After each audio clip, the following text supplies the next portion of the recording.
As a 12-year-old watching the LA Olympics, he had signalled his sporting dream to his dad. He wanted an Olympic gold medal. 8 years later, Clint Robinson would astound the world by doing just that in Barcelona. He became the first Australian to win an Olympic canoe-kayak gold medal, and to do so, he had to outsprint dual world champion Knut Holmen of Norway. Robinson was so dehydrated that it would take 6 hours before he could produce a urine sample at doping control. That gold medal would be the first of 3 podium finishes on the world's greatest sporting stage. He would win bronze in the K1 4 years later in Atlanta and silver in Athens in 2004 in a K2 with Nathan Baggaley.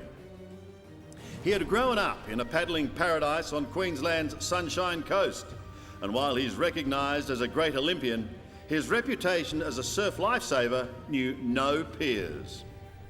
In 1999, he surpassed Trevor Hendy's record of 23 national titles to become the most successful Australian surf lifesaver ever. By 2008, he had extended his tally to 36 titles. Still actively involved as a coach in the sport he loves, Clint Robinson is inducted into the Sport Australia Hall of Fame. Clint Robinson, ladies and gentlemen, and who else to make the presentation but his great mate and fellow Ironman, Trevor Hendy.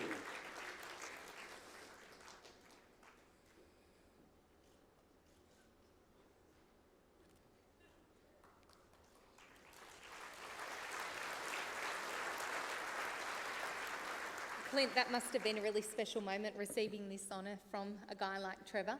Yeah, look, Trevor and I have spent many, many years together doing a lot of different events, and we were certainly sponsored by Uncle Toby's for nearly 2 decades, so we have shared a lot of times. We've competed a lot of hard races against each other, but the mutual respect between Trevor and I has been always very, very healthy. It's been great to race him. How did that win in Barcelona transform your life? It changed everything. I think a lot of other people in this room that have won an Olympic gold medal or achieved significant levels in international sport would realise when you've achieved something high in your sport, everyone thinks you're automatically good at everything. And we soon realise when you come back that's not the case. But it certainly put a lot of pressure on me from a young age, and I struggled to deal with that for a period of 4 to 6 years after the Olympic gold medal. But as we get older, we learn, and that's fortunate that the things changed. We heard a little bit about the exhaustion you felt after that race. What kind of physical toll did it take on you? Yeah, it's interesting because I'm glad you shared that story. I actually wish you hadn't. But anyway, It wasn't me. The real reason for that, I'll just let you in on a small piece Sure. of information why that happened, is normally when you're chaperoned to provide a urine sample, at the time it was only urine, there was no blood taken in those days, you were always chaperoned by the same sex. But because it took me so long, because I was dehydrated, all the males had left, the male chaperone, so the only chaperone that was left was a very attractive young Spanish girl that was about my age. So at that point in time, I was more backward than coming forward. So her standing in a very small, demandable cubicle where I had to pass the sample is what took me another 2 hours. But that's the problem. I'm glad I asked.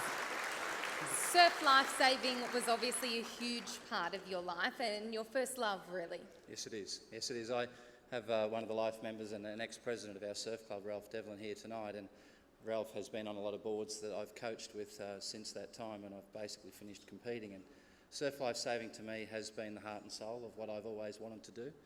It's an icon in Australia, and Grant Kenny, who's also a member of the Hall of Fame, was very much an idol to me as a young kid.